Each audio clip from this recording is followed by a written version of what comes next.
नमस्कार दोस्तों, स्वागत है आपका हमारे इस यूट्यूब चैनल में। दोस्तों, यूपीएससी में इंग्लिश का एक कंपल्सरी पेपर भी होता है।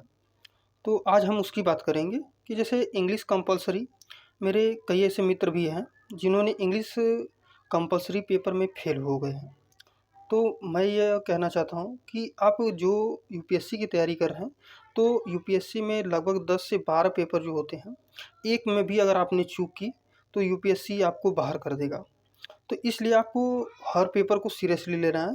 कम से कम जितना उसकी डिमांड है कि 33% मार्क्स लाना है, तो उसको ज़रूर अचीव करें, नहीं तो आप 1 साल के लिए पीछे हो सकते हैं। तो चलिए आज हम देखते हैं कि इंग्लिश कंपल्सरी पेपर की तैयारी कैसे करें। तो सबसे पहले दोस्तों आप देखिए कि इंग्लिश कंपल्सरी का, क्योंकि सभी की अक्सर हिंदी मीडियम के स्टूडेंट की ये प्रॉब्लम है कि इंग्लिश जो है कि बैकग्राउंड बेहतर नहीं होता है, तो वो पीछे हो जाते हैं। तो मैं बहुत ही आसान तरीके से आपको बताऊंगा कि इंग्लिश कंपल्सरी पेपर को कैसे तैयार करें। तो देखिए, उसमें 600 वर्ड का आता है आपका एक टॉपिक पे लिखने के लिए। तो आप शुरुआत कैसे करें? तो कम से कम संडे को एक हिंदी में ऐसे और इंग्लिश में पैसेज या फिर कोई भी चीज़ पे लिखें ज़रूर। और उसका मैं तरीका भी आपको बताऊंगा। तो सबसे पहले देखिए, मैंने एक पैसेज आज लिखा है, तो इसको आपको पूरा, ये मैंने टॉपिक लिया है लैक ऑफ पॉलिटिकल विल।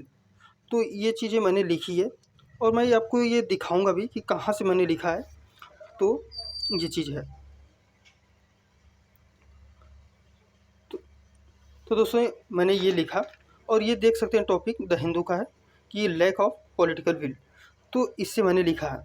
सबसे पहले आपको करना क्या है कि सबसे पहले आप कोई भी न्यूज़पेपर या कहीं से कोई चीज़ उठाइए, पहले उस पैसेज को एक बार रीड करिए। जब आप उस पैसेज को रीड कर लेंगे, तो आप उसको जब लिखेंगे, तो सेकंड आपको क्या करना है कि आप उस पैसेज को हिंदी में कन्वर्ट करिए। हिंदी में कन्वर्ट करने का मतलब कि सभी लोगों के फ़ोन में गूगल एप्लीकेशन एक होता है जो कि इंग्लिश को हिंदी में कन्वर्ट करता है। तो आप उस जो है गूगल के मतलब ऐप से आप उसको कन्वर्ट करके सबसे एक बार समझ लीजिए उस चीज़ को। क्योंकि यूपीएससी में एक इंग्लिश को कंपल्सरी पेपर में हिंदी में भी कन्वर्ट करना पड़ता है। वो आपको दे देगा और उसको हिंदी में आपको लिखना होगा। तो ये चीज़ें आपको बहुत ही बेनिफिशियल रहेंगी। तो देखिए कि जैसे आप कोई भी चीज़ उठाइए, तो उसको पहले आप पढ़िए एक बार। सेकंड आपको करना है कि उस चीज़ को, टॉपिक को हिंदी में कन्वर्ट करना है, उसको पढ़ना है। फिर आप थर्ड आप रिटेन चालू करेंगे। तो रिटेन में आपको फ़ायदे क्या क्या होंगे ये भी देखिए कि जब आप लिखेंगे तो उसमें प्रीपोजिशन कहाँ यूज हो रहा है, कॉमा कहाँ यूज हो रहा है। तो ये चीज़ें जब आप धीरे धीरे मीनिंग्स की, आपको जो वर्ड मीनिंग मिस्टेक होती है हम लोगों से, वह जो है कि हम लोग, और राइटिंग स्किल डेवलप होगी। हर संडे को कम से कम आप एक टॉपिक पे ज़रूर लिखिए। तो इससे क्या है कि आपका कंपल्सरी पेपर जो है कि धीरे धीरे तैयार हो जाएगा। और ये तो आपको करना ही करना है। दूसरी चीज़ की, जैसे मैंने बताया कि आपको कहाँ से लिखना है, कैसे लिखना है।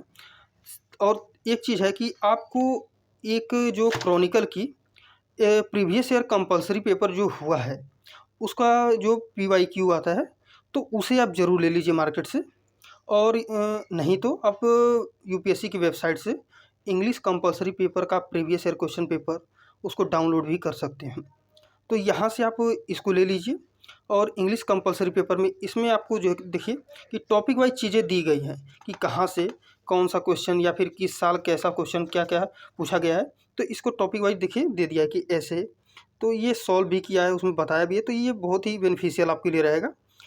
तो इसको आप ले सकते हैं, लेना ज़रूरी ही है। या तो प्रीवियस ईयर क्वेश्चन पेपर लीजिए या फिर इसका ये क्रॉनिकल का लीजिए। थर्ड ये आपका हो गया कि आपको एक लूसेंट लेना है। लूसेंट से धीरे धीरे चीज़ें, संडे को कम से कम एक दिन निकालिए कि जो चीज़ें आपको इम्पोर्टेंट, जैसे वन वर्ड सब्स्टिट्यूशन आता है, फिलिंग द ब्लैंक्स आता है, और ये सी चीज़ें, तो आप इन टॉपिक को आप इसमें पढ़ सकते हैं। तो ये आपके लिए बहुत ही आसानी होगा। तो किसी भी पेपर को, कंपल्सरी पेपर है चाहे कोई भी पेपर हो, आप सीरियसली अगर नहीं लेंगे तो यूपीएससी आपको प्रायोरिटी नहीं देगा। तो इसलिए आपको पहला देखना है कि हम हर सब्जेक्ट को कवर कर लें, नहीं तो आपकी एक कमी से ही आपको पूरे 1 साल की मेहनत बेकार हो जाएगी। तो मैं इसलिए आपको कहना चाहूँगा कि आप इसको भी सीरियसली लीजिए। अगर आपको कोई दिक्कत होती है तो आप कमेंट बॉक्स में करिए, मैं आपकी पूरी हेल्प करूँगा। तो मिलते हैं किसी नेक्स्ट वीडियो में। और मैं जैसे आपको बताया आप उस तरीके से ध्यान देंगे तो शायद इंग्लिश कंपलसरी पेपर आपके लिए बर्डन नहीं बनेगा। तो मिलते हैं किसी नेक्स्ट वीडियो में। Thanks for watching this video. Thank you.